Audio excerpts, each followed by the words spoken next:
بچه‌ها میگم به نظرتون لباس من خوبه واسه دانشگاه بد نیست؟ آره خوبه، فقط یه کاش اتو میزدی. آره راست. آره فقط سریعتر بریم سر کلاس، استاد یه ساعت دیگه میاد تا میاد ما سر کلاس بشیم. بچه‌ها فقط یه چیز خودکار سبز دارید، من یادم رفته بیارم. داداش نگران نباش، من خودکار رنگی زیاد دارم، سر کلاس بهت میگم. منم ماژیک 5 رنگ آوردم. بریم الان تغییر می‌کنم.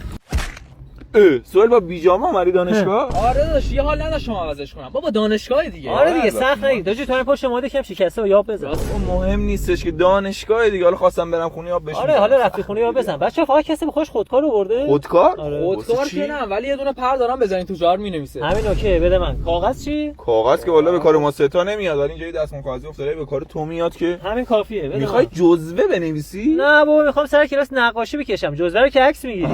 حیرت ترسیدم. اکی آقا یه فیلم می‌خواستم دانلود کنم ستایی سر کلاس ببینی یادم رفت. ای بابا حیف شد. بچه‌ها فقط کلاس ساعت چند شروع میشه؟ کلاس یه نیم ساعت شروع شده، میخوای وایسا یه ربع دیگه تو بریک وارد کلاس آره شی. یه رو دیگه بریم اوکی. من که اصلا امروز سر کلاس نمیام. چرا؟ آقا با این ریاضی اصلا حال نمی‌کنم. ترم بعد دوره برش می‌دارم. حالا تو ماشین بشینی استاد سر نمیره؟ نه بابا خودم یه جور سرگرم می‌کنم. میشم این بازی نظری انجام میدم، نگاه کنید. بعد سکه و محصولات نظریه بگیری 500 میلیون هم جایزه نه شه. بابا. خوب.